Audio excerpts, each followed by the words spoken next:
first time I saw it was amazing to me. It just blew my mind. I thought, what kind of voodoo stuff is this? He walks into a round pen in 5 minutes, he's got a horse following him around like a dog. Everything you do with a horse, it's a dance. You always hear about breaking horses. There's a whole element of abuse, really. And you don't realize how unjust it is until someone shows you a different path.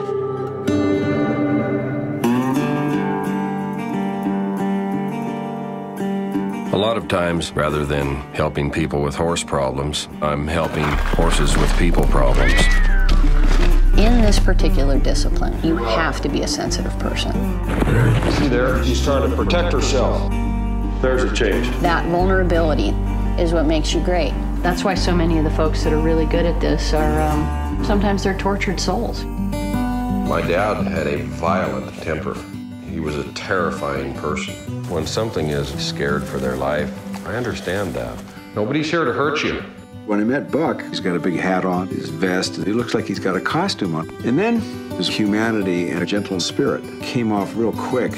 It's a real trust thing between the two of you. A little bit like when you're dating. That last 2 minutes of the date can be a real deal breaker. He was just a very ordinary boy. Didn't show signs of early genius. Thanks, Mom. Yes, I understand that every life must This horse tells me quite a bit about you. As we sit alone, I know someday we must go. Boy, do you feel like a fool and kind of like a failure, you know? Oh, it's all right. Oh, I'm a lucky man to count on both hands the ones I love. If you got a taste of what I'm talking about, Stay with me. It'll make you better in areas that you didn't think related to horses. Let's just breathe. God had him in mind when he made a cowboy.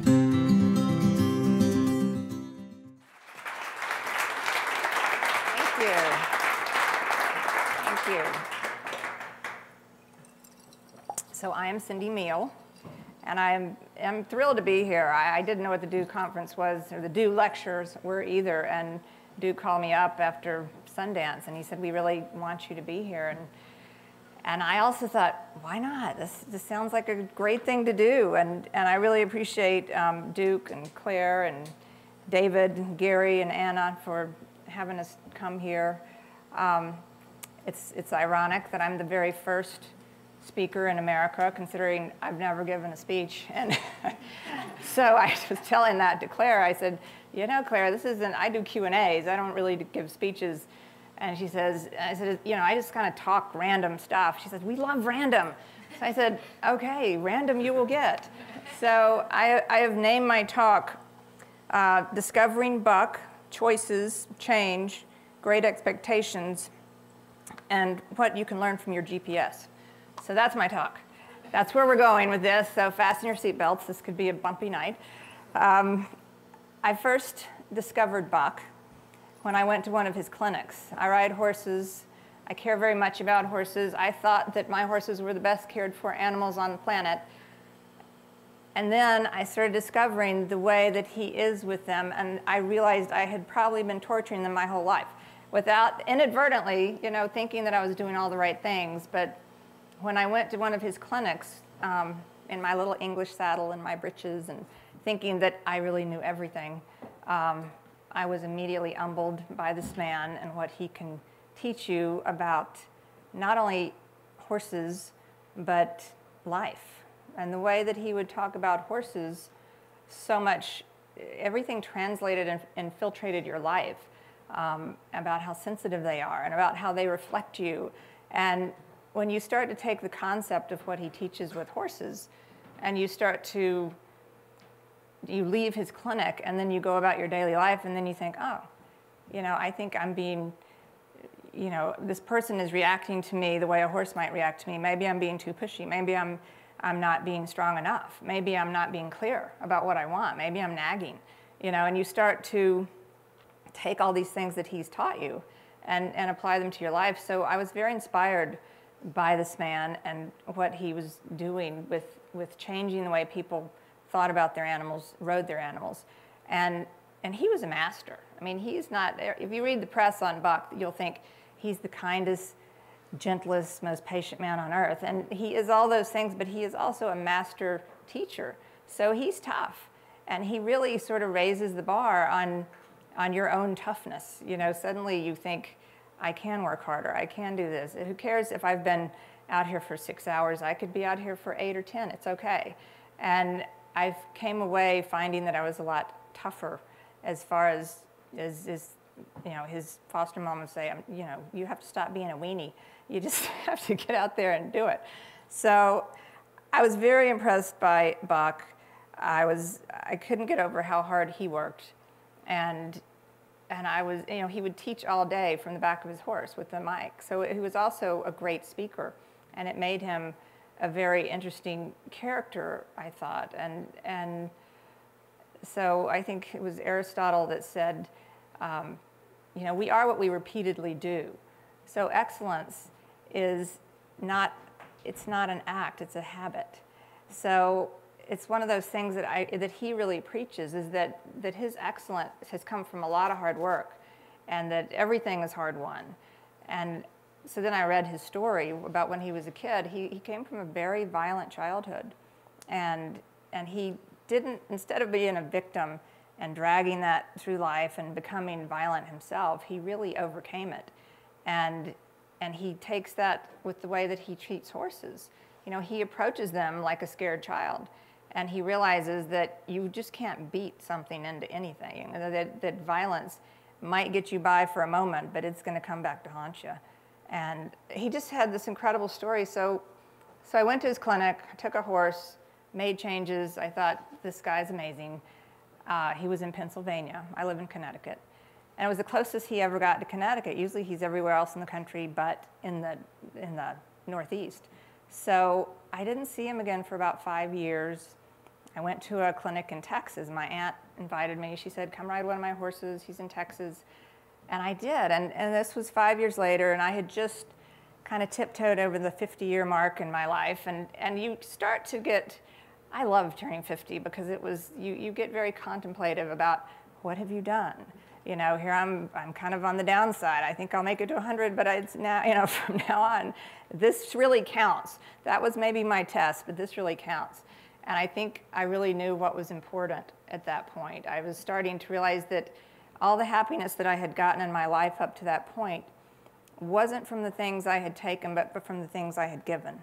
And I really was compelled to give back as much as I could and to help people. And so when I was at this clinic, I just thought, he's so great. You know, somebody should make a movie on Buck. He's so inspiring, and everyone should know how he treats horses. Everybody should know how to work with an animal the way he does. And I didn't say anything. I just sort of thought, this should be a movie.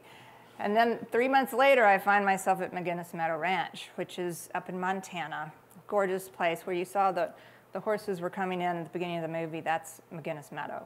And it's a guest ranch. And he was doing a 3-day clinic there.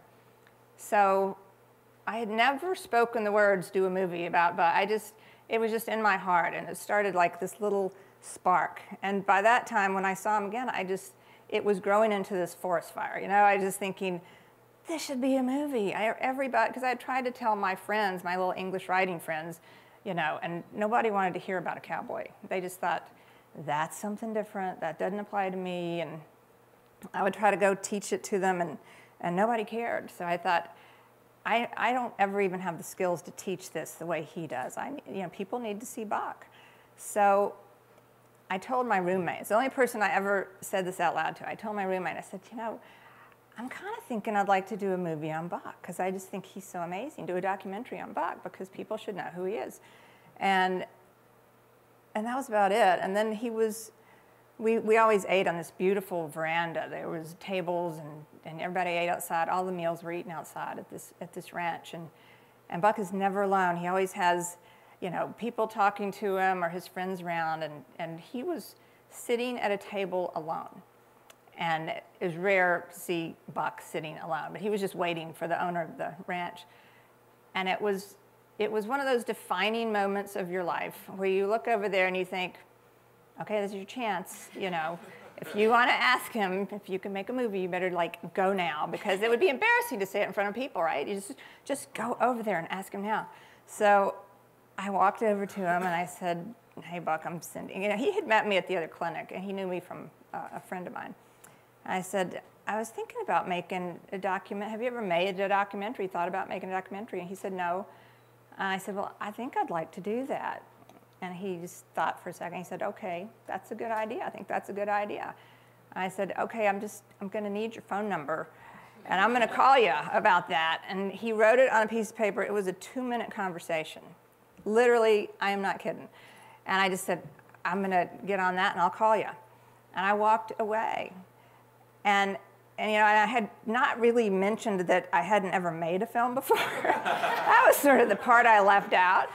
But it was interesting that he had seen me at his clinics, and I think there was some trust there, and he, I guess, believed I could do it. It was one of those just little moments of fate. And I realized that all through my life, I've been very blessed that if, you know, there's so many opportunities in everyone's life that are just laying there in little hidden places. And if you can just be open to those and aware of those and go and kind of pluck them out when they present themselves, you know, this really changed my life, I have to say. I mean, I asked him, and he said later, he said, you know, when I said yes, I thought you looked like you had swallowed a fly or something. And I probably did. But I showed up with a camera crew a few months later, like 2 months later. I got a camera crew together, found a crew that my husband knew that lived in Atlanta, and started filming, you know, started doing this movie. And that's where we start to get into choices, because, you know, I thought I had made this great choice. I thought that this was the way to do it, and I started filming, and I showed up diligently, and then I started looking at this footage, and I was like, you know, these people, they're not getting, I have this vision. You know, I always saw this as a big film. I had this vision of the way this film should be, and I wasn't feeling the love, you know. I just thought, these people aren't really getting it. So I took that leap and decided I would switch over and change crews. I got a different crew. I fired that crew, got a different crew. And once again, you know, they came up with this huge budget, and they wanted to make it extremely Hollywood. They were from more of the narrative film world, and it was going to be like too over the top, sort of like Goldilocks. This one was a little too TV. This one was a little too movie star, you know, and it was just still not right. And after spending a lot of time, and I was really getting to the point where we needed to be on a shoot in just a couple of months, and I was really kind of panicking, and I realized I'm learning as I go. I mean, this is all new to me. Every day was new.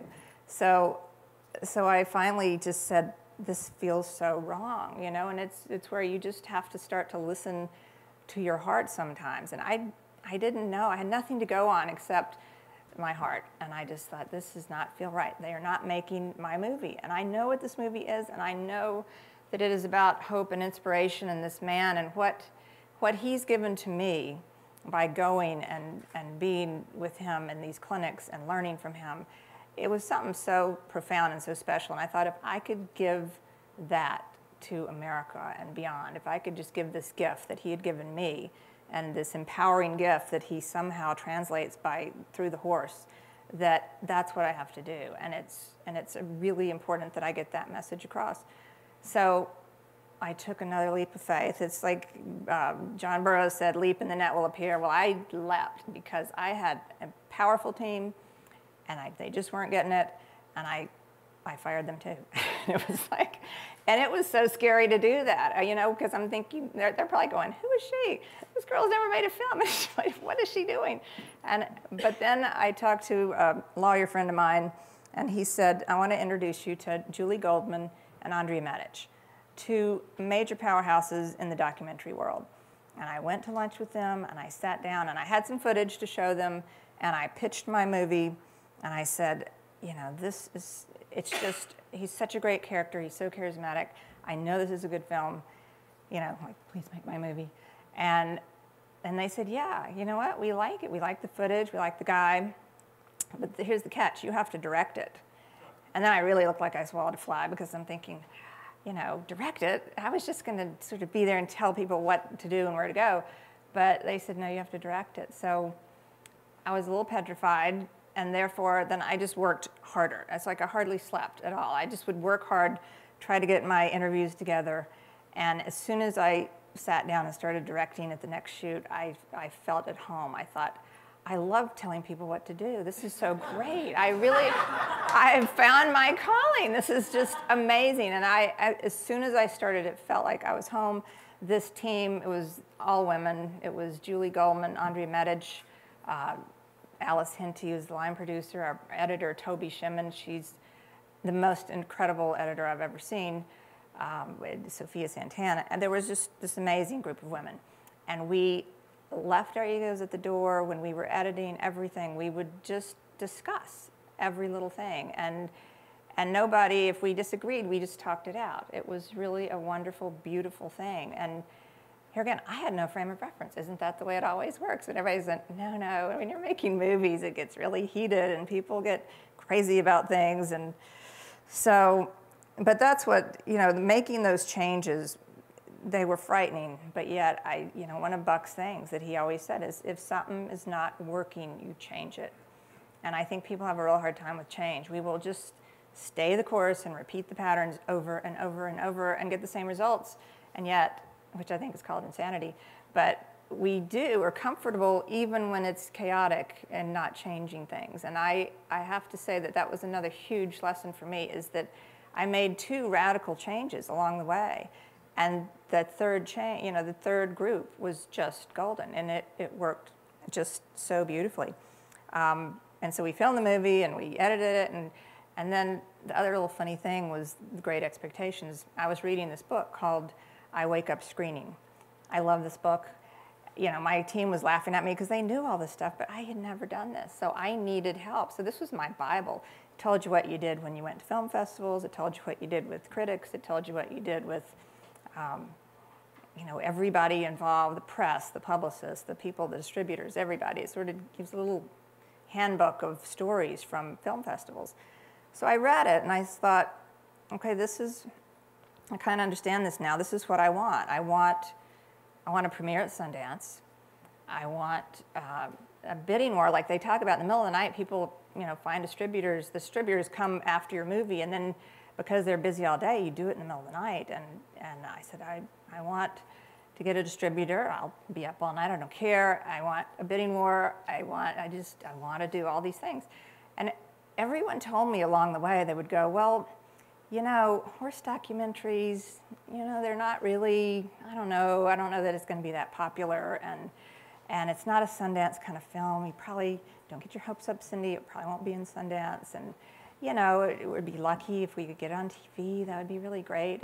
But my visualization and my expectation was always huge. But I couldn't argue with these people. They had been in the business forever, not me. I just sort of kept my head down. I worked as hard as I could. But in my mind, I thought, I want to go to Sundance. I want to have a bidding war.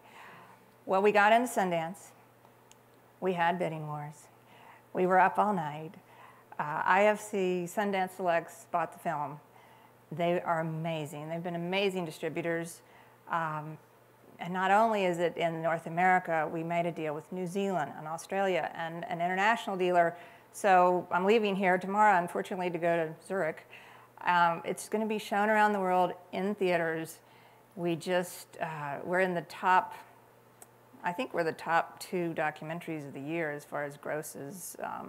If you don't count Justin Bieber, because he's made 70 million. But we've, in all-time documentaries, I think we're right now at 35, and we're still in theaters. They tell me you would be lucky to get in if you got in 10 to 15 theaters as a doc, you are golden. That is so great. They're like, that is so great. If you could get into theaters, because nobody wants to show, documentaries. We've just hit over 600 theaters. So, and I do believe it's just this great expectations. I saw this, I saw it as a big movie because, and it really isn't because I needed to make a movie and I needed to be famous as a movie director. That was so not my agenda. My agenda was I wanted to give this gift of Buck and how he inspired me to other people. So that was really important to me.